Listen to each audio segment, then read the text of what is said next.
할렐루야. 반갑습니다, 성도 여러분. 오늘도 하나님의 말씀을 사모하시는 저와 여러분들에게 말씀의 충만한 은혜로 함께하는 복된 시간 되시기를 주님의 이름으로 축복합니다. 오늘 우리가 함께 묵상하는 하나님의 말씀은 누가복음 15장 1절부터 10절까지 말씀입니다. 오늘의 성경에서 예수님은 잃은 양 한 마리를 찾아 나서는 사람과 잃어버린 한 드라크마를 찾아 나서는 여인의 비유를 말씀하십니다. 오늘의 가르침의 발단은 예수님이 예루살렘으로 가시는 길에 많은 세리들과 죄인들이 말씀을 들으러 나오는 것을 보고 바리새인과 서기관들이 수군거렸던 것입니다. 그들은 예수님이 죄인을 영접하고 음식을 같이 먹는 것이 불편했던 것이지요. 바리새인들은 바리새라는 말 자체가 구별되다라는 의미를 가진 단어에서 파생된 것일 만큼 자기들 스스로를 엄격한 율법 준수를 통해 거룩하고 정결하게 지키는 데 혈안이 돼 있던 사람들이었습니다. 그렇기 때문에 그들은 세리나 죄인들로 규정할 수 있는 사람들과는 전혀 상종하지 않았습니다. 자신들의 경건, 자신들의 거룩이 그 죄인들과 상종함으로 인해 깨뜨려질까 두려웠던 것이지요. 그런데 모방할 수 없는 권위와 능력으로서 하나님 나라를 선포하시고 가르치시고 또 기사와 이적을 행하시던 예수님이라면 마땅히 엄격한 율법주의적 접근이 있어야 할 것으로 생각했는데 예수님은 그런 모습보다는 모든 사람들을 영접하고 그들에게 구원의 기회를 주셨던 것이죠. 바리새인들이나 서기관들의 입장에서는 불편하기 그지없었을 것입니다. 이런 모습은 오늘날 그리스도인들 가운데서도 쉽게 발견됩니다. 성경을 기준으로 또 현재 우리나라의 국법에 의해서도 용납되지 못하는 일들이 많이 있지요. 그런 행위를 하는 사람들을 세상은 죄인이라고 규정합니다. 이는 그리스도인들 역시 마찬가지죠.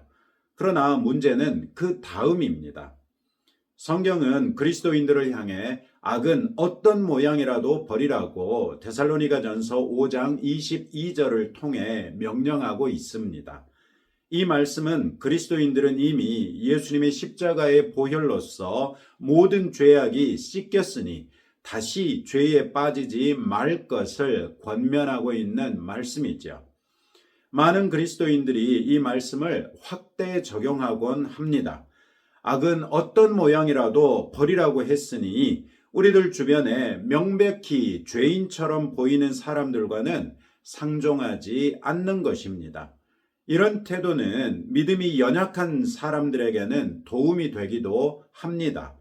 초신자들의 경우 아직 복음의 진리를 잘 알지 못해서 이런저런 영향을 받아 성경적인 기준을 견고히 세우기 힘들 수 있기 때문입니다. 신앙이 성숙한 사람들조차도 이런 모습을 견지한다면 그것은 오늘의 성경에 등장하는 바리새인들이나 서기관들과 전혀 다르지 않다고 할 수 있습니다. 늘 강조하는 것이지만 죄인들과 우리 스스로를 격리한다면 어떻게 선교적 사명을 감당할 수 있겠습니까? 누가 아직 예수님을 알지 못하는 사람들에게 가서 복음을 전할 수 있겠습니까? 악은 어떤 모양이라도 버리라는 명령은 철저하게 우리 자신과 우리 가정과 우리 교회 공동체와 또 우리 그리스도인들에게 허락하신 우리들의 삶의 현장에서 우리 자신에게 적용해야 할 명령입니다. 아직 예수님을 알지 못하는 사람들에게까지 이 명령을 우리 입장에서 적용해서 그분들을 죄인이라는 딱지로 규정하고 그분들을 멀리하는 것은 결코 성경적이지도 복음적이지도 않습니다. 오히려 우리 그리스도인들은 그런 분들에게 보냄을 받은 사람들이지요.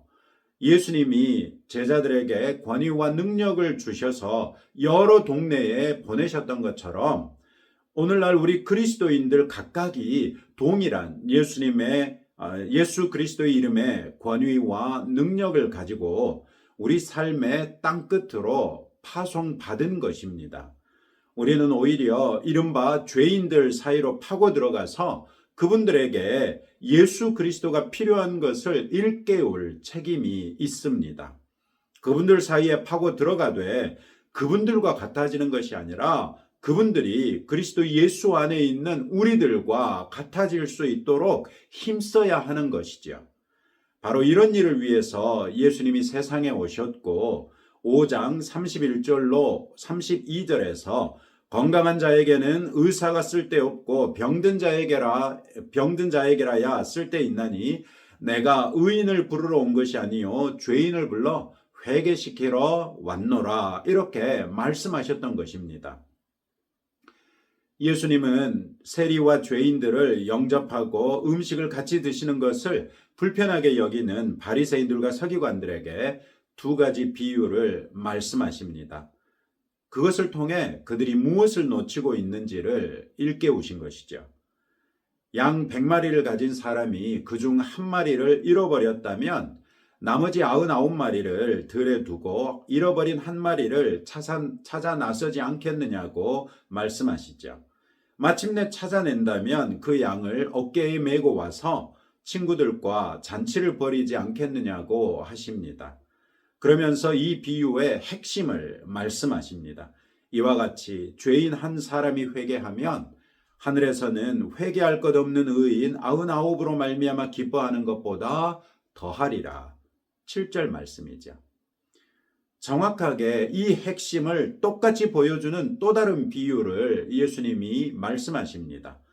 10드라크마를 가진 한 여인이 그중 하나를 잃어버린다면 등불을 켜고 집을 쓸며 찾아내기까지 부지런히 찾지 않겠느냐는 것입니다. 드라크마는 헬라 시대에 통용되던 은화입니다. 은으로 만든 동전입니다. 그 가치는 노동자의 하루 품삯에 해당했습니다. 즉 우리가 잘 알고 있는 한 데나리온과 같은 가치를 가진 은화였습니다. 드라크마가 하루 품삯에 해당한다면 한 드라크마는 그 여인의 하루만큼의 인생의 가치를 가진 것이니 어찌 그것을 찾을 때까지 찾지 않을 수 있겠습니까? 이 여인 역시 잃어버린 드라크마를 찾으면 이웃들을 불러 모아 함께 즐기지 않겠느냐고 말씀하시면서 다시 한번 비유의 핵심을 말씀하시지요. 이와 같이 죄인 한 사람이 회개하면 하나님의 사자들 앞에 기쁨이 되느니라. 10절 말씀입니다. 예수님은 이 두 가지 비유를 통해 하나님의 기쁨이 어디에 있는지를 우리에게 가르쳐 주십니다. 하나님께서는 물론 우리 같은 성도가 거룩하고 경건하게 살면서 하나님께 영광을 돌리는 것을 기뻐하십니다. 그러나 그것보다도 더 큰 기쁨은 하나님을 알지 못하고 예수님을 알지 못하기 때문에 자신의 최선을 다할지라도 기껏해야 죄인의 삶밖에는 살 수밖에 없는 사람이 그리스도 예수를 자신의 구원자로 또 주님으로 영접하는 데 있다는 것입니다. 그리스도인들에게 있어서 하나님을 크게 기뻐하시게 할 수 있는 일이 무엇입니까? 오늘의 성경에 따르면 세상과는 단절된 채 나나 예수를 잘 믿고 잘 살자고 굴을 파고 숨어드는 성도이겠습니까? 조롱당하고 멸시당하고 핍박당하고 거부당하면서도 한 사람이라도 더 예수님을 믿어 구원에 이르게 하기 위해 오늘도 기도하며 전도하려고 노력하는 사람이지 않겠습니까? 우리의 그리스도인됨의 목적이 세상에 하나님과 예수님의 증인이 되어 이 세상에 하나님 나라를 확장하기 위함인 것을 다시 한번 상기하십시다. 그리고 경건한 안전지대에 머물고자 하는 우리 자신을 치고 부인하면서 선교적 사명을 위하여 순복하여 세상 가운데로 나아가는 성도들이 되십시다. 오늘도 우리 주변에 하나님의 사랑, 예수님의 은혜, 성령님의 감동이 필요한 사람을 찾아 두리번거리면서 그리스도인다운 삶을 살아내십시다. 그런 우리를 어찌 하나님께서 내버려 두시겠습니까? 반드시 우리의 발걸음을 인도하시고 우리의 눈길을 이끄시며 우리의 입술에 지혜와 능력의 말씀을 넣어주셔서 복음으로써 도전받고 주님 앞에 나오는 사람을 만나게 해 주실 것입니다. 할렐루야. 오늘의 비유 두 가지의 공통점은 양의 주인이든 드라크마의 주인이든 그 하나를 찾을 때까지 끝까지 포기하지 않고 마침내 찾아낸다는 것과 그것으로 인해 크게 기뻐한다는 것입니다. 이는 한 영혼에 집중하시되 끝까지 포기하지 아니하는 하나님의 사랑과 그 사랑의 결과가 기쁨이라는 것을 우리에게 보여줍니다. 우리는 스스로를 대단하게 여겨서 무슨 큰 일을 이룰 수 있는 것처럼 착각하곤 합니다. 그러나 꼭 성경이 아니더라도 동서고금의 격언을 통해서도 티끌모아 태산이라는 것을 알고 천리길도 한 걸음부터라는 것을 잘 알고 있지 않습니까? 어떤 일이든 시작하지 않으면 끝낼 수 없고 시작한 일이라도 계속 진행하지 않고는 결과를 볼 수 없습니다. 전도도 한 사람부터 시작하는 것입니다. 여러 사람이나 수십 명 앞에서 복음을 전하는 꿈을 꿀 수도 있지만 한 사람에게도 복음을 전하지 못하는 사람이 그런 꿈만 꾼다고 하나님 나라에 무슨 유익이 있겠습니까? 한 사람부터 시작하십시다. 집중적으로 한 사람을 위하여 기도하고 혼자서 기도하지 말고 세 겹줄이 함께 기도하고 구역이 함께 기도하십시다. 끊임없이 기도하십시다. 마치 잃어버린 양과 동전 하나를 찾을 때까지 찾아 나서는 주인들처럼 그리고 때를 얻든지 못 얻든지 그분들에게 그리스도인다운 삶의 본을 보여주면서 주 안에서 평안하고 감사하며 기뻐하는 삶을 살아내십시다. 그랬다가 성령께서 충동하시는 때가 되면 과감하게 가서 내 안에 있는 평강과 감사와 기쁨의 이유를 그분들과 함께 나누십시다. 오직 성령 하나님께서 내 안에서 나와 함께 일하시며 그분들에게 감동하실 것을 신뢰하시면서 말이죠. 그러다 보면 하나님의 기쁨을 반복해서 경험할 수 있게 되고 더욱 많이 경험할 수 있게 될 것입니다. 그 기쁨을 꿈꾸며 오늘도 그리스도인다운 삶을 살아내는 성도들이 되십시다. 오늘도 이런 말씀을 붙들고 다음과 같이 함께 기도하겠습니다. 사람들에 대한 편견과 선입견을 극복하고 누구나 다 예수님의 복음이 필요하다는 것을 인정하며 마땅히 사랑과 온유로서 사람들을 대하도록 기도하겠습니다. 경건의 사명과 선교의 사명을 둘 다 감당할 수 있는 그리스도인들이 될 수 있도록 기도하시고 늘 그리스도인다운 삶으로서 주변 사람들에게 물음표를 남기면서 성령께서 충동하실 때 우리의 평강과 감사와 기쁨의 이유이신 예수 그리스도를 증거할 수 있게 해달라고 기도하겠습니다. 또 우리 나라를 위해서 함께 기도하시기 바랍니다. 기도하겠습니다. 하나님 아버지 감사합니다. 오늘도 아버지의 말씀을 통하여 우리에게 무엇이 옳은지를 다시 한번 생각할 수 있도록 은혜 베푸신 것을 감사합니다. 하나님 아버지, 우리에게 그리스도 예수 안에 있는 십자가의 보혈로서 우리의 모든 죄악을 용서해 주심으로 우리가 흰눈보다 더 희게 거룩하고 정결한 하나님의 자녀가 된 것을 감사합니다. 그러나 하나님 아버지, 아버지께서 우리에게 명령하신 대로 악은 그 모양이라도 버리라고 하셨는데 이것을 잘못 해석해서 세상에 있는 수많은 그리스도 예수를 알지 못하고 여전히 죄악 가운데 살고 있는 사람들을 멀리하고 그들로부터 우리 스스로를 격리시키는 어리석은 일을 범하고 있습니다. 우리 성도들 한 분 한 분들 뿐만 아니라 한국 교회가 교회 차원에서 그와 같은 죄악을 범하고 있는 줄로 봅니다. 주님, 우리가 그 말씀은 우리 스스로에게 적용하되 우리는 마땅히 죄인들 가운데로 나아가서 그분들과 함께 부대끼며 우리가 그분들을 닮아가는 것이 아니라 그분들이 우리를 닮아올 수 있도록 수고하고 애써야 하는 선교적 사명을 가지고 있는 것을 깨달아 알게 하옵소서.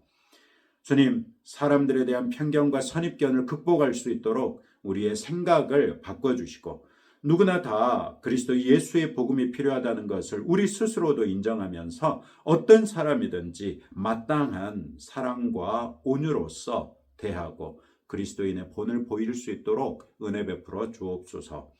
경건의 사명과 선교의 사명을 둘 다 감당할 수 있는 그리스도인들 될 수 있도록 붙들어 주옵소서.